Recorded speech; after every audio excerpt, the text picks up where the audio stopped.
Our last story today, we're going to end it with Julian Assange, as we like to do from time to time here. A lawyer from his legal team has become a French minister. What is going on here? Yeah, so he got a promotion. He's going to be a justice minister in France. This was reported by Marty Silk of the Canberra Times, but also covered generally by French media.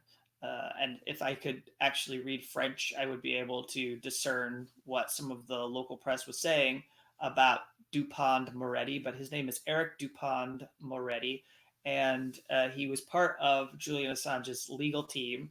He's 55 years old. He's been involved in some prominent cases in court, including cases involving representing alleged terrorism suspects.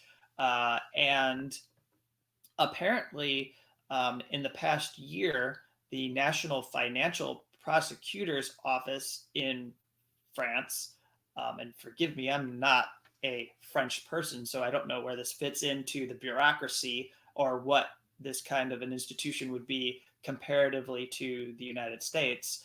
However, it was accused of a wiretapping scandal.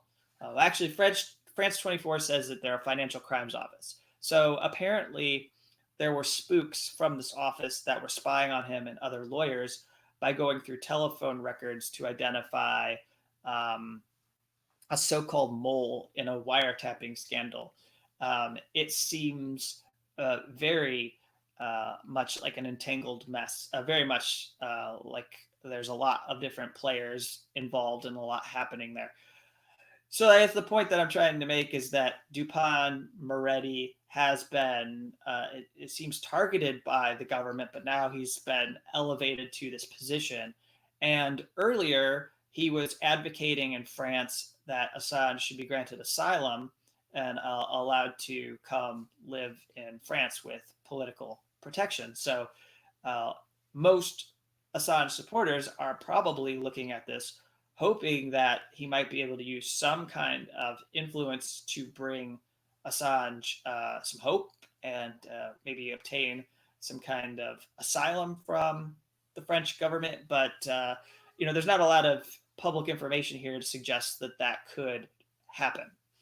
Then there's a second thing I want to highlight, which is related, just to show again that we've got a lot of momentum with campaigns for freeing Julian Assange. The Don't Extradite Assange campaign has reported on trades councils in Birmingham, Plymouth, and Newcastle in the United Kingdom that have passed resolutions in order to support halting the extradition of Assange to the U.S.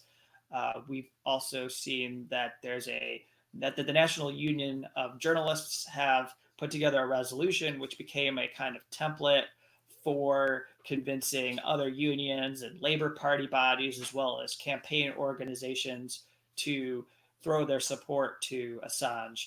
And so that's where things stand. We still have an upcoming September extradition hearing despite all that's going on with COVID, and there's an upcoming case management hearing for Assange that should take place in the next week to 2 weeks, and we will, we'll see what happens going forward here with Julian Assange's extradition.